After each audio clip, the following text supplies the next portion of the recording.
প্রথম আলো ও daily star, প্রথম আলো এবং ডেইলি স্টার, প্রথম আলো ও ডেইলি স্টার, প্রথম আলো এবং ডেইলি স্টার। ওসমান হাদির আমি চিরবিদ্রোহী বীর। দৈনিক পত্রিকা, প্রথম আলো ও ডেইলি স্টার কার্যালয় সংযোগ। মেলায় হারিয়ে যাওয়া দুই ভাই দীর্ঘদিন যাবৎ আলোর অন্ধকারে থাকার পর আজ খুঁজে পেল তারা প্রকৃত আলো। স্বনামধন্য এক পত্রিকা, খুবই পপুলার, নাম তার প্রথম আলো, কিন্তু বাস করে অন্ধকারে। নামের সাথে আলোর অপরিপূর্ণতা থাকার পর যখন আজ পরিপূর্ণতা পেল, তখন কিছু ভারতীয় দেশপ্রেমিক খুব কষ্ট পেয়েছেন। কান্না করতে করতে তার চোখের পানি দিয়ে বঙ্গোপসাগর ভাসিয়ে ফেলতেছেন। দেশে বঙ্গোপসাগরে গিয়ে পড়বো। যারা এখন এত কান্না করতেছেন প্রথম আলোর জন্য, তারা কি আদৌ ভুলে গেছেন প্রথম আলোর ইতিহাস?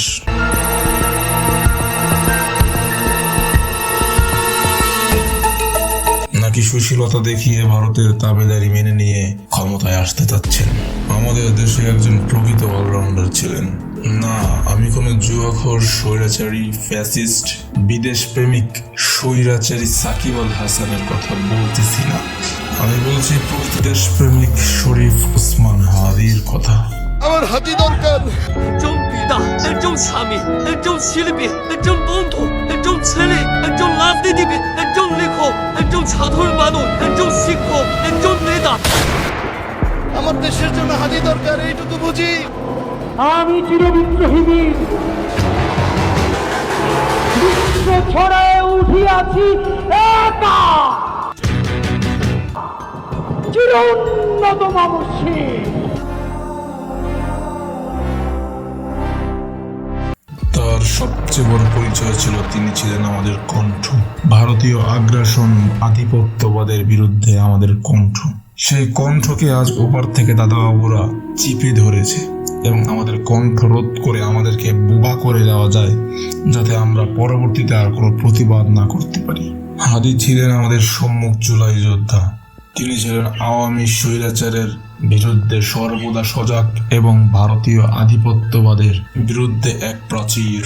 এত কিছু অবদানের পরেও কিছু নোটির পোলারা তার কোনো অবদান দেখে না। অভ্যুত্থানের সময়ে, গণঅভ্যুত্থানের পরেও হাদি নামে কাকে মানুষ চিনত না। বাংলাদেশের সংকটে হাদিকে এদেশের মানুষ পায়নি। কিছু লোকজন ভারতের দালালি করে তারপর আওয়ামী লীগেরটা চেটে তার দলের নিবন্ধন নিয়েছে। এখন ভারতের এবং আওয়ামী লীগের হয়ে ন্যারেটিভ তৈরি করার চেষ্টা করছে। এই ক্ষণিকের পোলা নাকি জুলাইয়ের সময় হাদিরে দেখতে পায় না। যাই হোক, অন্ধ মানুষ নাও দেখতে পারে, তো এখন দেখে নে তোর বাপেরে। গণঅভ্যুত্থানে হাদির অবদান কি দেখতে হবে না? এই গণঅভ্যুত্থানের সময়ে, গণঅভ্যুত্থানের পরেও হাদি নামে কাকে মানুষ চিনত না। বাংলাদেশের সংকটে হাদিকে এদেশের মানুষ পায়নি। হাসিনাকে 36 দিন সময় দিছিলাম, তোকে 36 সেকেন্ডে সময় দেবো না। আমাদের জন্য, তোর জন্য 1 সেকেন্ড বরাদ্দ।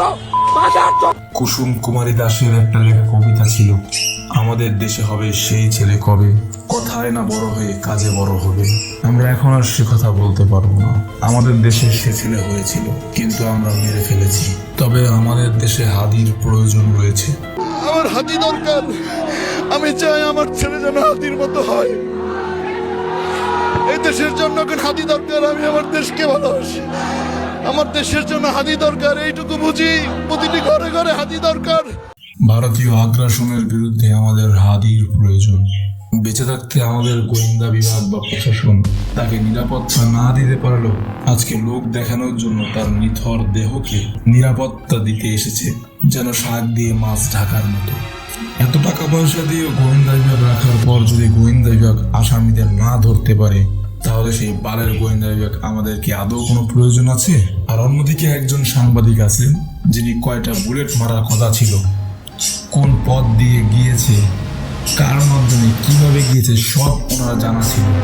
ওনার পিস্তল জ্যাম হয়ে গেছে না কি হয়েছে, একটা না 4টা গুলি মারার কথা ছিল, সব উনি জানতেন। আর এগুলো বলে কখন? পালিয়ে যাবার পর। আর উনি সর্বপ্রথম বয়ান তৈরির চেষ্টা করেছেন যে হাদি হত্যার আসামি ভারতে পলায়ন করেছেন। উনি হাদি হত্যাকারী পলায়নে সবচেয়ে বড় সহযোগী, কারণ উনি বয়ান তৈরির চেষ্টা করেছেন যাতে পরবর্তীতে ওনাকে আর না কেউ খুঁজে, পরবর্তীতে হাদি হত্যার মূল হোতা নিরাপদে ভারত চলে যেতে পারে। দালালি করার একটা সীমা থাকে, দালালি বন্ধ করেন। দালালি করে ভালো থাকা যায়, তবে বেশি দিন না। আচ্ছা, আপনাদের কি মনে পড়ে ছোটবেলার কথা, যখন পরীক্ষার হলে দুই বন্ধু একসাথে বসতো এবং একজন যা লিখতো তা দেখে আর একজন লিখে দিয়ে আসতো? তো এখানে আমাদের প্রথম বন্ধু হচ্ছে মির্জা ফখরুল এবং দ্বিতীয় বন্ধু হচ্ছে জুলকারনাইন। এখানে জুলকারনাইন যা লিখছে মির্জা ফখরুল তাই কপি পেস্ট করে বসিয়ে দিয়েছে। এই যে আপনারা 2 পৃষ্ঠার একটা লম্বা বিবৃতি দিলেন যে রাজশাহীতে প্রথম আলোতে হামলা হয়েছে, অথচ রাজশাহীতে প্রথম আলোতে হামলার কোনো তথ্য খুঁজে পাওয়া যায়নি। মানে মায়ের চেয়ে মাসির দরদ বেশি আর কি। তারপর বললেন রাজশাহীতে ডেইলি স্টারের কার্যালয়ে হামলা হয়েছে। মানে আপনারা কোন লেভেলের গাঁজা খান ভাই? রাজশাহীতে তো ডেইলি স্টারের কোনো কার্যালয়ই নেই। আপনারা খালি মুখে মুখে বলি আওরান যে দেশকে অস্থিতিশীল করার চেষ্টা করতেছে কিছু সংগঠন। আসলে কি অন্য কেউ দেশকে অস্থিতিশীল করতে চাচ্ছে, নাকি আপনারাই শুধু চাচ্ছেন দেশকে অস্থিতিশীল করতে? ভারতীয় আধিপত্যবাদের বিরুদ্ধে দাঁড়ানো, ভারতের তাবেদারি মেনে নিয়ে ক্ষমতায় আসার থেকে মরে যাওয়া অনেক ভালো। ইনকিলাব জিন্দাবাদ।